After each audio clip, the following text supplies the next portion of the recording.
Good day, everyone. This is Ishinbi Arlabos from BSDM 2C. And I have here Ms. Jenny Rose Dongeto, one of the SK Kagawad of Barangay San Roque, Haro, Iloilo City. Hello everyone, my name is Jenny Rose Dongeto and I am an SK Kagawad here sa Aman Barangay. So, hello, Ms. Jen. I have 3 questions for you about the NGCP Panay Blackout last January 2024. This question is, could you describe how the blackout impacted the day-to-day life of residents, such as disruption in business, transportation, and communication?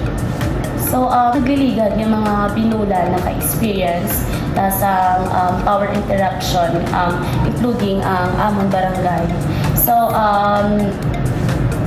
sa mo to nga mga power interruption akong blackout, naka-experience kita ko nga disturbance ang among barangay, ang mga pumuluyo sa among barangay. So as a youth, kami nakita namon, nakita ko man personally ang mga impacts sa mga blackout nito sa diri sa among barangay. Pareho sa example sa day to day sa health. May mga residente ta din suffer sa mga asthma kag iban nga mga sakit nga kinahanglan gid kuryente para sila in case nga may mahapo sila makapagamit sila sa nebulizer para sila nga mga scenarios. Another one sa business, naka-impact gid ang brownout o ang blackout o ang power interruption nito sa mga business diri sa barangay. Pareho lang isa po yung mga karinderya, paano sila may mga ilang mga customers wala ventilation, wala suga, wala electric fan, so naka-impact din ang pati sa pagluto nila ang brownout o ang blackout. And siguro sa iban pag yung mga aspeto di sa barangay, example information dissemination kay wala wifi nga iban yung mga lang sa wifi sa link o kon sa mga radio o mga media ta. So muna ang mga somehow mga impact sa blackout diri sa among barangay. So, the second question is, from your experience, how resilient do you believe the community is to cope with power disruptions, and are there any ways to improve this resilience in the future?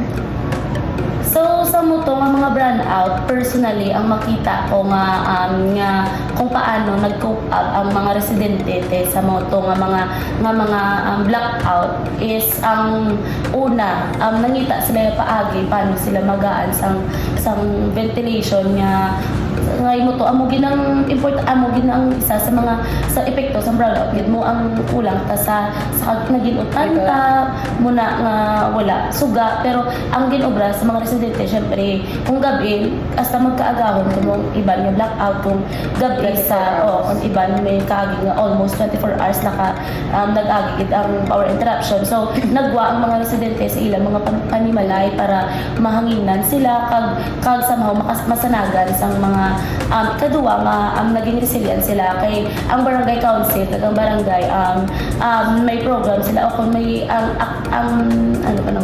may ara sila sang ginbutang ng mga solar panels.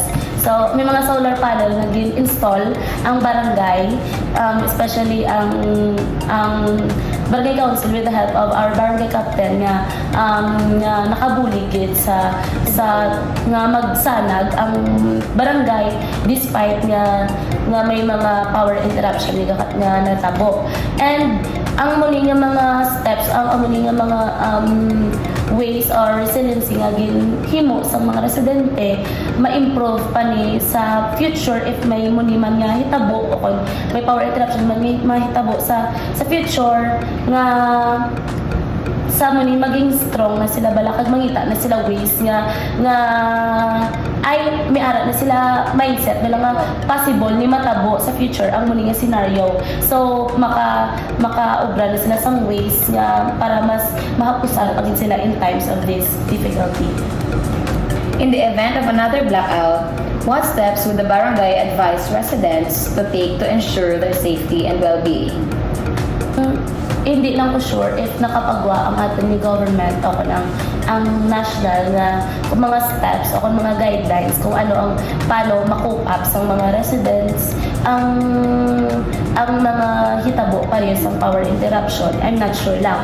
Pero if as an SK Kagawad o as a youth leader, magaan ko siguro advise ang mga residente no paano sila ka-cope up o kung anong mga ways obrahon nila in case of may matabo naman yan mga parehas na power interruption. First siguro nahamba ko naman kagila nga ang atong barangay nag-install sa mga solar panels nga para makabulig nga masanagan ang barangay in times of these events. So second, siguro maging alerto gid kay posible gid nga matabo ni luwat para sang i-charge ang mga parisang flashlight yara man ta chargeable nga radios nga magamit gid nga importante gid nga magamit in times of this scenario. So second, pwede sila mag-invest sa mga solar gadgets bala nga ma-invest nga mabakal sila sa chargeable, pwede sila ka-invest nga mga solar panels. So, and another advice or guideline siguro magtipon gid sa mga bagay nga example may ara sila emergency kit para sa example mag brown out, may ara sila nga mga batteries, may ara sila mga foods, and may ara sila kaya ang power interruption somehow dumahambal mo naman nga do lala gid nga event mo nga hindi lang ang mga bagyo ug ang mga sunog ng paghandaan pero ang muni nga event kinanglan naman gaan sang priority sa mga tawo nga if mag-occur ang muni nga scenario may ara sila pangitaan sang mga kinanglan nila sa day-to-day nila nga activities. Thank you. So, thank you for that, Miss Jenny Rose Lungeto, SK Kagawad of Barangay San Roque.